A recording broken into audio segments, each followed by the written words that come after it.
Olá, bem-vindos a mais um vídeo do nosso canal. Hoje eu vou falar sobre análise de regressão múltipla. É, o arquivo de dados que nós vamos utilizar aqui, análise de regressão múltipla, executada pelo suplemento Ferramentas de Análise do Microsoft Excel, pode ser encontrado aqui no, no meu site, na minha página, né? Tem os arquivos, tem esse endereço aqui, os arquivos para uso no YouTube. E a parte teórica, o referencial teórico, pode ser encontrado nessa referência aqui, Estatística para curso de Engenharia Informática, no capítulo 11. Bom, eu tenho que fazer uma primeira introdução da teoria para depois poder apresentar os resultados no Excel. Bom, a regressão linear múltipla, pessoal, é uma extensão da regressão linear simples. Tá? É uma extensão do modelo de regressão linear simples, em que você tinha uma variável dependente em função de uma independente. Você encontrava a partir dos dados uma equação para poder prever o valor da dependente em função da independente. Só que agora você continua tendo apenas uma variável dependente, a variável de resposta, segundo alguns programas, e pode ter duas ou mais variáveis independentes, que também são chamadas de variáveis explicativas ou preditoras. Agora, quando a gente fala regressão linear, não significa apenas que a equação de regressão seja uma reta, especialmente aqui na regressão linear múltipla. Significa que as variáveis podem sofrer transformação, podem sofrer operações de logaritmo, inversão, qualquer outra transformação matemática, de maneira a possibilitar um melhor ajuste ou satisfazer os pressupostos, especialmente os pressupostos de homogeneidade, de homogeneidade de variância e de normalidade dos resíduos. O que o modelo é linear nos parâmetros dele, que não podem sofrer transformação. Tá? Isso é apenas uma definição importante, precisa ser esclarecida. Muito bem. Como é que é feita a determinação da equação da regressão múltipla? Bom, aqui nós temos um modelo, então, que a gente tem uma variável de resposta e temos várias variáveis preditoras. Temos aqui a intercepção, né, o coeficiente linear, e temos os coeficientes associados a cada uma das variáveis. Então, esse coeficiente beta zero é o ponto onde a reta intercepta o eixo y na população. É o valor médio de y quando todas as variáveis são independentes. E os outros coeficientes, por exemplo, o coeficiente beta 1 é a inclinação de y em relação à variável x1, mantendo todas as outras constantes. E vai até o coeficiente beta-p, que é a inclinação de y em relação à variável xp, mantendo todas as outras constantes. E temos aqui o erro aleatório, que nunca realmente desaparece. Esse erro aleatório, uma das suposições do modelo, é que ele tenha média zero e tenha variância constante para todos os valores das variáveis. Bom, nós podemos usar dados amostrais, de amostras coletadas de dados emparelhados, né? E esses coeficientes amostrais podem ser usados para estimar esses coeficientes populacionais e construir um modelo de previsão. A ideia toda aqui, pessoal, é prever os valores dessa variável de resposta em função dos valores das variáveis preditoras. Você usa um conjunto de dados para conseguir estimar esses coeficientes aqui, conseguindo estimar todos eles, e a partir daí poder fazer a previsão. Bom, o método mais utilizado para encontrar os coeficientes da equação, mas não é o único, existem outros, especialmente métodos de máxima verossimilhança, é o método dos mínimos quadrados, né, para você encontrar os coeficientes da equação, né, minimizando os quadrados dos desvios. Então, encontre os coeficientes que minimizem os quadrados dos desvios da previsão feita pelo modelo em relação aos dados coletados. Devido à quantidade de variáveis, é necessário geralmente a utilização de programas computacionais para fazer isso. Um dos programas que pode ser usado para fazer isso é a planilha eletrônica Microsoft Excel. Então, a gente tem que encontrar esses coeficientes a partir de uma base de dados fornecida. E temos aqui, então, a equação amostral, esse y, quando tem chapéu, quer dizer que é uma previsão. E temos aqui os dados, né, as variáveis preditoras, e temos aqui também o erro padrão desse modelo de regressão. Certo? A gente quer minimizar isso aqui, encontrar os coeficientes que minimizem essa soma de quadrados aqui. Muito bem. Mostrando isso, vamos ver então um exemplo no Microsoft Excel. Deixa eu passar aqui para vocês verem rapidamente.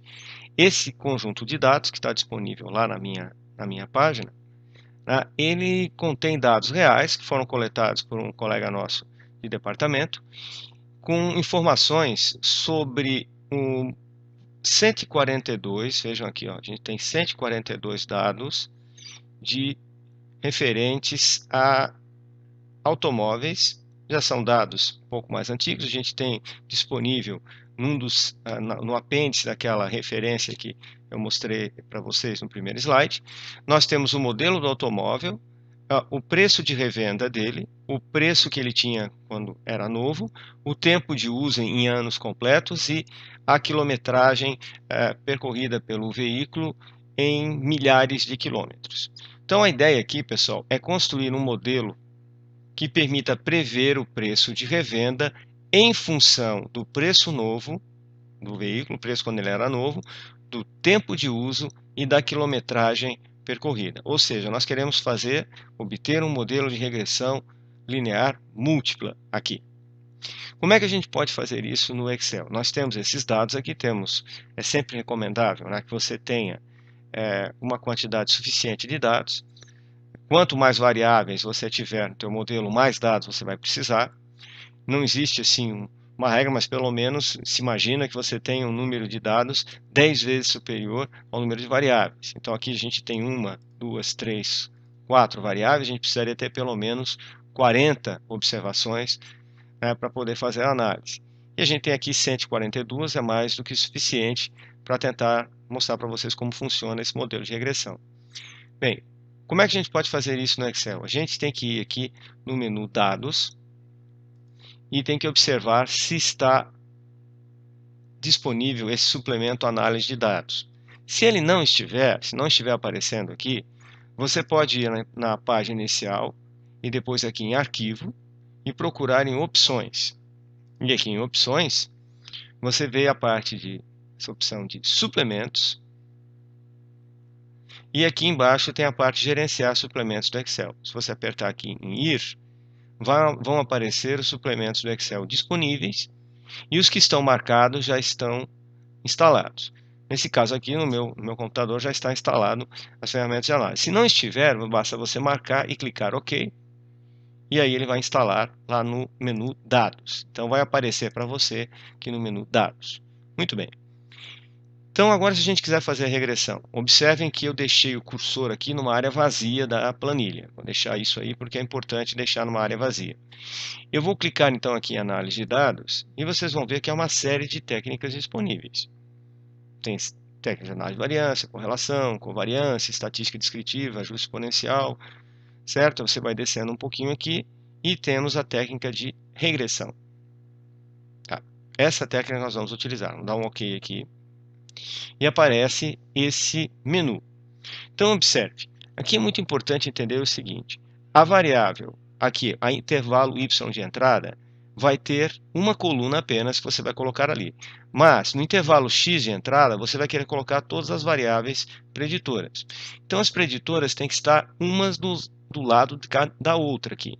No nosso caso, por exemplo, essas variáveis estão nas colunas D, E e F. Então elas são justapostas, tudo bem. E a variável y, né, variável que a gente quer prever, a variável de resposta, está na coluna C. Você pode incluir o nome da variável nos rótulos, porque quando der um resultado é interessante que apareça o nome da variável. Então vamos selecionar aqui, ó, Y é o preço de revenda, incluindo o nome da variável na célula C1. Então a gente desce aqui e concentra tudo, seleciona tudo. Agora, nos valores de y, nós vamos selecionar todas as variáveis que fazem parte do nosso rol aqui de preditoras. Por isso que elas têm que estar uma do lado da outra. Então a gente seleciona aqui preço novo, tempo de uso, quilometragem. E vamos até o final e selecionamos exatamente a mesma quantidade, né, de 143 células, incluindo o nome das variáveis. Agora, vamos estabelecer que marcar rótulos, então isso vai dizer para o Excel que a primeira dessas células é o nome da variável. Vamos estabelecer um nível de confiança, porque isso é importante para a gente fazer um intervalo de confiança dos coeficientes. Vejam ali, ó, ele vai calcular para a gente, ele permite para a gente fazer várias coisas aqui, ó, plotar os resíduos padronizados. Eu vou marcar esses dois aqui. Plotar os resíduos. E posso marcar o plotar ajuste de linha. Eu não vou fazer marcar a plotagem em probabilidade normal, porque vocês vão entender depois porque eu preciso fazer isso de uma maneira mais interessante. Da forma como o Excel faz, não fica muito bom para você avaliar se os resíduos têm comportamento normal. Veja, o modelo de regressão só pode ser usado, a previsão só tem validade, se os resultados dos resíduos estiverem distribuídos normalmente. Tem que marcar então isso aqui. E vou marcar o intervalo de saída, uma célula aqui arbitrária, né? Posso puxar aqui e colocar na célula K1. Bom, com tudo isso selecionado, então, todas as informações passadas, eu posso apertar aqui o OK. Bom, vou marcar a plotagem de linha, os resíduos padronizados, só para a gente ver como é que funciona. Não dá para plotar ajuste de linha porque temos a regressão múltipla, né? E aí, como tem várias variáveis, isso não é possível.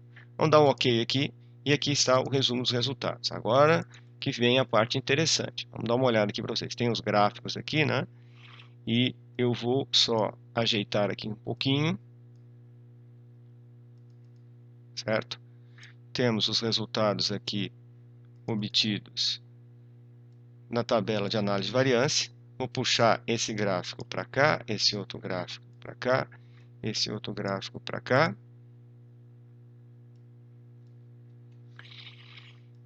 E vamos dar uma boa olhada agora nos resultados que o Excel calculou para a gente. Primeiramente, ele calcula os coeficientes, né? O coeficiente de R quadrado, R múltiplo, correlação múltipla, né? E R quadrado, coeficiente de determinação, e coeficiente de determinação ajustado, esse coeficiente aqui é ajustado pelo número de variáveis, né? Que estabelece mais ou menos, né, que a regressão, através das variáveis preditoras, né, ela poderia explicar mais ou menos 92%, né, esse 0,92 aqui, da variação média do comportamento das variáveis. Mas isso não é muito importante, a gente tem que dar uma olhada mais na tabela da análise de variância. Tabela da análise de variância, para quem nunca estudou análise de variância, basicamente o que acontece é o seguinte: a parcela total de variabilidade devido à regressão pode ser dividida em duas partes. Uma parte que se deve à regressão e outra parte que se deve à variação aleatória, que é mensurada através dos resíduos. Bom, o que você espera? Você espera que, se houver regressão, a maior parte da variação deva-se ao efeito da regressão e a menor parte referente ao resíduo. Isso pode ser visto aqui pela soma de quadrados, que eu vou mexer um pouquinho na fórmula para vocês aumentar o número de casas decimais, para a gente poder comparar aqui. Então aqui eu tenho a soma de quadrados devido à regressão e a soma de quadrados devido ao resíduo. Observe que a soma de quadrados devido à regressão é maior, é mais de 10 vezes superior à do resíduo. Então isso é indicação interessante de que realmente deve existir regressão, ou seja, aquelas variáveis devem ter uma relação que permita prever então o preço do veículo na revenda. Aqui do lado nós temos o quadrado médio, né? Quadrado médio, mean square em inglês, que o que acontece aqui? Também vou aumentar o número de casas decimais para a gente poder fazer a comparação dos valores, né? O quadrado médio é essa soma de quadrados dividida por graus de liberdade. Por que tem três graus de liberdade na regressão aqui? Porque a gente tem, né, três variáveis de predição. E aí, vamos ver aqui direitinho o que acontece. Ó. Você tem 138 elementos no grau de liberdade do resíduo. Então, dividindo a soma de quadrados pelo grau de liberdade, você tem aqui o quadrado médio. E fazendo a divisão dos dois, né, do quadrado médio da regressão pelo resíduo, dá essa quantidade aqui, que é o valor F550. Se você for procurar na tabela da distribuição F, né, o valor P associado a ele é um valor muito baixo. Isso aqui quer dizer que o primeiro valor vai aparecer só na 76ª casa decimal. Então, esse valor aqui é muito inferior ao nível de significância geralmente adotado, que é de 5%. Então, você rejeita a hipótese nula da regressão, é que não há regressão. Pensando se fosse um teste de hipóteses, né, que essa análise da regressão múltipla fosse um teste de hipótese, a hipótese nula é que não há regressão.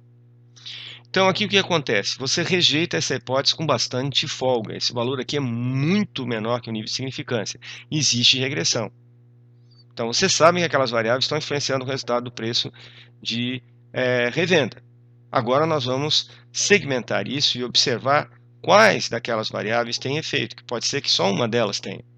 Vamos dar uma olhada aqui. Então, aqui, o Excel encontrou os coeficientes associados a cada variável. Então, observe aqui o coeficiente da intersecção, aquele B0 que a gente mostrou lá no slide. Aqui tem o erro padrão dele e a estatística, o valor P, que se ele influencia ou não na regressão. Então, se esse valor P aqui for menor que o nível de significância, nós, novamente, a hipótese nula é que a intersecção não tem efeito, que o preço novo não tem efeito, que o tempo de uso não tem efeito. Então, se esses valores P forem menores que o nível de significância, você supõe que houve efeito. Então, observe aqui, a intersecção teve efeito, então o modelo tem que considerar o coeficiente de intersecção. Variável preço novo, o coeficiente dela aqui foi calculado, e nós temos aqui a informação de que a estatística associada ao preço novo tem um valor P, a probabilidade de que ela tenha ocorrido por acaso, aparece o erro só na 74ª casa decimal. Esse valor é muito, muito menor que o nível de significância. Então, preço novo tem influência significativa no modelo de regressão. Aqui do lado, por exemplo, nós temos uma estimativa dos coeficientes, um intervalo de confiança, né, do coeficiente, ó, que você pode obter aqui. Ó. A partir aqui com 0,47, tem um intervalo variando aqui de 0,45 a 0,502. Tempo de uso tem esse coeficiente menos 432,92 e a estatística T dá menos 3 alguma coisa, é um teste bilateral, então tanto faz para qual lado for, e o valor P calculado deu também substancialmente menor, deu bem abaixo aqui do 5%, então também tem influência do tempo de uso. E a estatística, né, o coeficiente calculado para a quilometragem. Então, nós temos aqui o resultado, né, calculado, o erro padrão e a estatística T associada também. O valor só vai aparecer na 6ª casa decimal. Esse E na menos 6 aqui que significa que o valor só aparece na 6ª casa decimal. Então, nós temos uma situação tranquila, né, de indicação de que é bem menor do que o valor do nível de significância, então tem influência também. Aí o Excel, pessoal, ele faz para a gente as previsões. Qual é a previsão do preço de revenda com esses coeficientes aqui? Como é que funciona isso? Ele pega os valores que a variável tem aqui e aplica os coeficientes obtidos. Então, tem o coeficiente da interseção, que você vai somar com o valor do preço novo multiplicado por esse coeficiente, o tempo de uso multiplicado por esse, mais a quilometragem multiplicado por esse. E aqui ele faz a previsão dos preços de venda para as observações que tem ali. E aqui do lado, ele calcula os resíduos, a diferença entre o preço previsto e o preço real. Então, por exemplo, o preço de renda previsto pelo modelo, o primeiro valor, deu 5.420. Aqui é importante ressaltar, pessoal, que ele ordena os dados, do menor para o maior valor. Então, não tem correspondência direta com o valor que tem aqui, a não ser que essa base de dados já esteja ordenada também. Tá? Então, ele faz o cálculo aqui em função do valor já ordenado, o menor valor de preço de revenda. Vocês podem perceber que está em escala crescente aqui. Temos aqui os resíduos, tá? Então aqui o resíduo está no preço, e aqui os resíduos padronizados em número de desvios padrões. Tá? Muito bem. O que mais que o Excel apresenta para a gente de resultado? Ele apresenta para a gente, aqui, ó, esse gráfico que mostra, tá? Deixa eu pegar aqui, tirar todos esse aqui, ó, como é que é a flutuação dos resíduos em função da variável preço novo. Veja aqui, pessoal, que ele apresenta os resíduos, não são os resíduos padronizados, são os resíduos calculados, tá, em função, tá, utilizando a escala da variável dependente. O recomendável seria a gente utilizar, fazer um gráfico, um diagrama de dispersão dos resíduos padronizados. Ele faz a mesma coisa, ó, se a gente olhar aqui para o lado, ele faz a mesma coisa para o cálculo em função, ó, do tempo de uso, também na mesma escala da variável, e ele faz aqui a plotagem também, ele faz a plotagem também dos resíduos em função da quilometragem, também na mesma escala. Sumiu o gráfico aqui, deixa eu ver, ó, o quilômetro, pois ele também faz em função dos valores da variável aqui de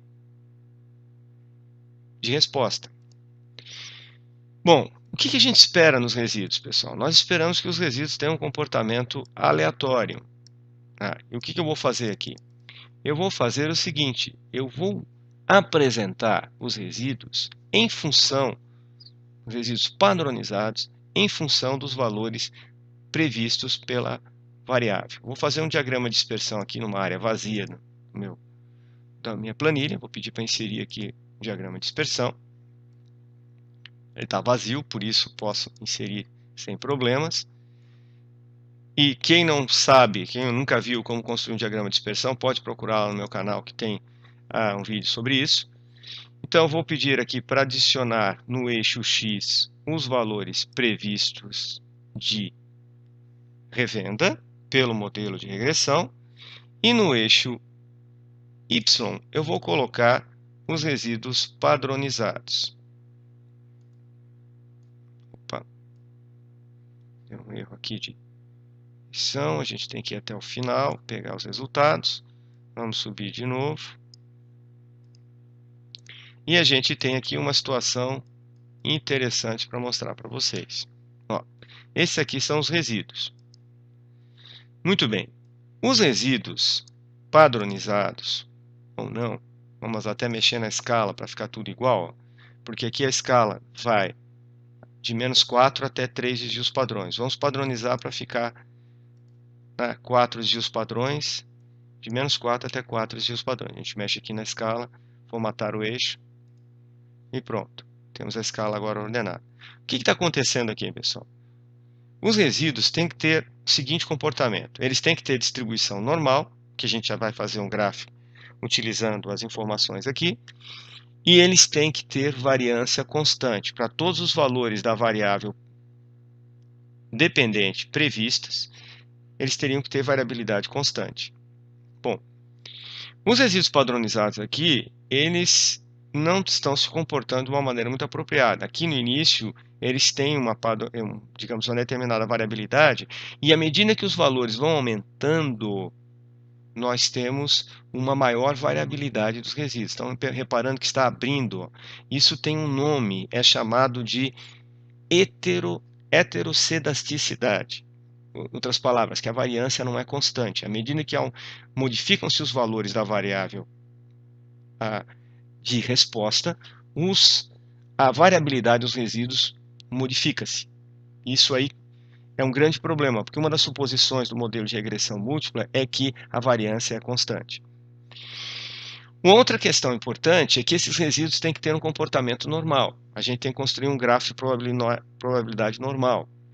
Certo? Nós podemos fazer isso fazendo o seguinte: nós podemos pegar esses resíduos aqui que foram calculados e construir um gráfico para ver como é que se comportam esses resíduos. Por exemplo, nós podemos fazer aqui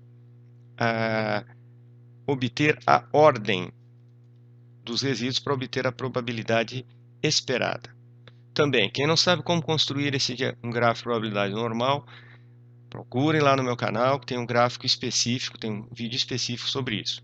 Então a gente chega aqui e vai utilizar a função ordem, usando como referência esse resíduo aqui.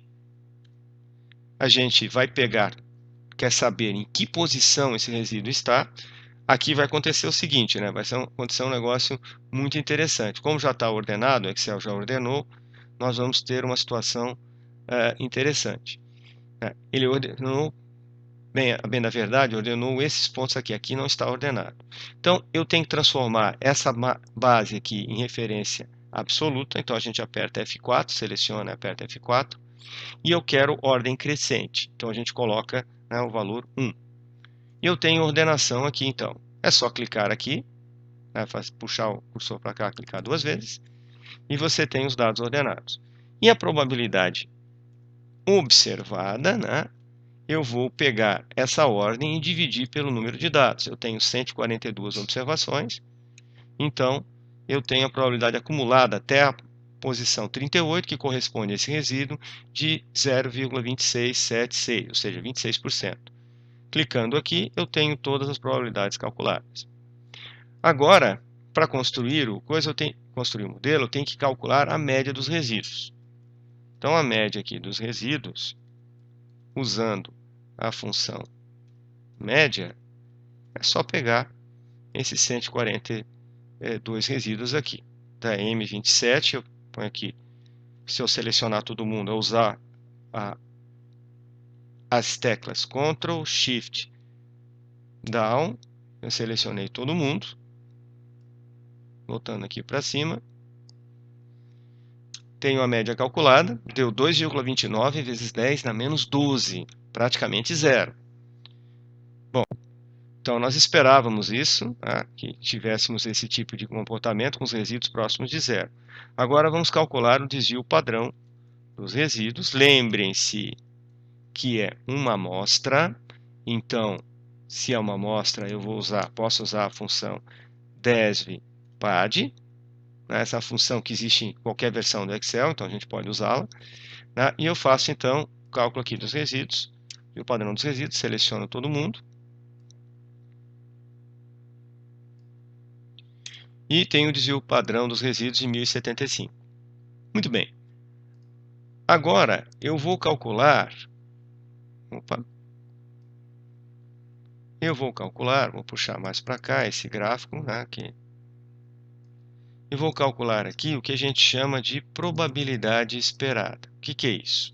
Probabilidade esperada se os dados seguissem a normal. Então, isso vai ser feito usando a função dist_norm, que é uma função também que existe em versões mais antigas do Excel. Eu quero saber, esse resíduo aqui, primeiro deles, se ele seguisse uma normal com essa média e esse desvio padrão, qual seria o valor de probabilidade, né? Então, vou colocar aqui verdadeiro. Qual seria o valor de probabilidade associado a ele? Para comparar com a probabilidade observada aqui diretamente nos dados. Bom, eu tenho que tornar a média e o desvio padrão referências absolutas. Então, eu venho aqui e aplico F4 sobre o R26 e F4 sobre o R27. Quando eu arrastar a fórmula, ele vai sempre fazer o cálculo com aquela média que ele desvio padrão. Dando um Enter aqui, a gente depois baixa até o final, arrasta até o final, e temos todas as probabilidades calculadas. Muito bem. Quanto mais próximas as probabilidades esperadas forem das observadas, melhor é o ajuste dos resíduos à distribuição normal. O que nós vamos ter que fazer agora? Vamos ter que construir outro diagrama de dispersão, que eu vou deixar aqui embaixo.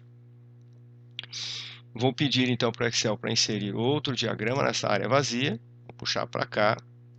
Opa.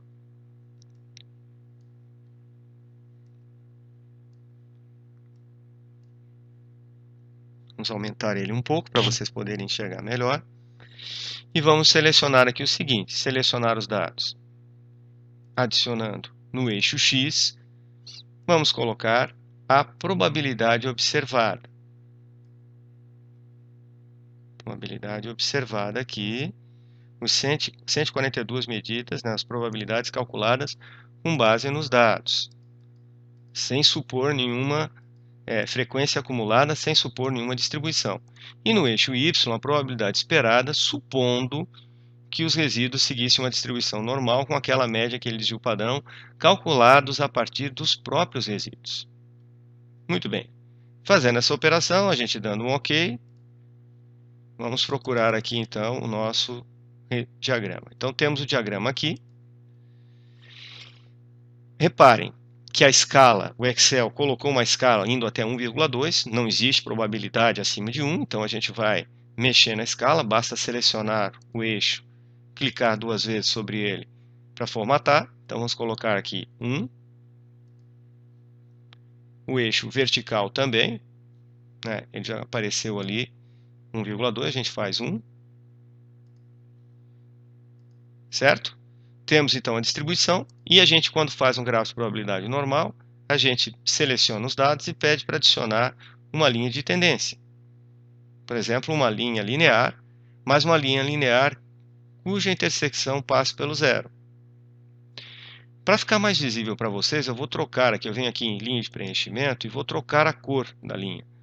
Vou fazer uma linha preta e vou trocar também o tipo de traço, vou fazer um traço contínuo. Então fica bem mais visível. E vocês percebem o quê? Que os pontos estão praticamente sobrepostos com a linha esperada se a distribuição fosse normal. Então, a suposição de normalidade, os resíduos estão atendendo. Porque quando a gente faz o gráfico de probabilidade normal, a maior parte dos pontos estão sobre a linha. Porém, a suposição de variância constante, que tem que ser variância constante para todos os valores da variável prevista, e também, vamos ver aqui, para os valores das variáveis preditoras, veja que preço novo, veja que para os valores mais altos há uma grande diferença. Aqui embaixo, os valores mais baixos de preço novo, a variabilidade é 1. Quando chega aqui em cima, ela aumenta bastante. Entre o valor máximo e o valor mínimo tem uma diferença substancial. Deixa eu achar o outro gráfico que está aqui do lado. Deveria estar aqui do lado. Sumiu, roubaram. Vou pegar aqui então. Vamos voltar aqui para a parte de baixo. Então, esse gráfico ele tem uma variância que não é constante. Então, uma das suposições básicas para o modelo de regressão poder ser utilizado, que seria a variância constante, não está sendo satisfeita pelos dados. A gente não tem isso. A suposição de normalidade é satisfeita, mas a suposição de variância constante não está sendo satisfeita. Então, essa previsão que foi feita aqui é uma previsão interessante e tal. Esse modelo de regressão aqui parece um modelo bastante sólido, mas na realidade os resíduos não estão atendendo às suposições necessárias para a utilização do modelo. Certo? Então a gente teria que, possivelmente, vamos voltar lá nos nossos dados originais, nós poderíamos possivelmente aplicar alguma transformação nesses dados e repetir o procedimento com as variáveis transformadas para ver se as suposições forem satisfeitas. Certo? Então, essa foi uma forma bem rápida de ver como é que vocês fazem análise de regressão múltipla. Certo? Peço que vocês dêem uma olhada em outros vídeos do canal, se vocês tiverem dúvida como construir o gráfico de dispersão e tudo mais. E também estudem o material disponibilizado lá naquela referência, porque tem vários conceitos aqui que são necessários serem entendidos. Você tem que entender de inferência estatística, tem que ter conceito de probabilidade, tem que entender o que é a teste de hipóteses a nível de significância para poder entender algumas das observações que eu fiz aqui. Muito obrigado e até a próxima.